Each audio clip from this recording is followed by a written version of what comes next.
এটা হলো $1,00,000 আর তোমার পিছনে 4 জন লোক আছে। তুমি নিজেই টাকাটা নিয়ে নিতে পারো অথবা তাদের সাথে ভাগ করে নিতে পারো। তোমার ন্যায্য অংশ হবে $20,000।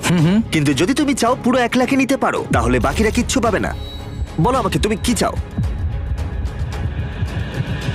নিশ্চয়ই। তার মানে কি বলতে চাইছো, সবটা চাও? না, আমি কাউকে চিনি না, আমি সবটাই নেব। যদি তুমি সবটা নাও তাহলে ওরা কিচ্ছু পাবে না। হ্যাঁ, আমি জানি। ঠিক আছে, আমি অনেক পেয়ে গেছি, অন্যদের সুযোগ দেওয়া উচিত।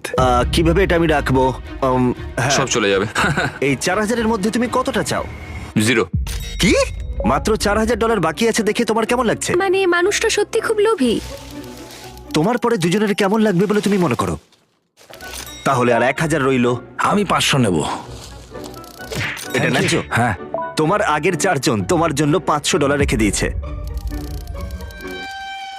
ওর জ্যাকেট থেকে সব টাকা পড়ে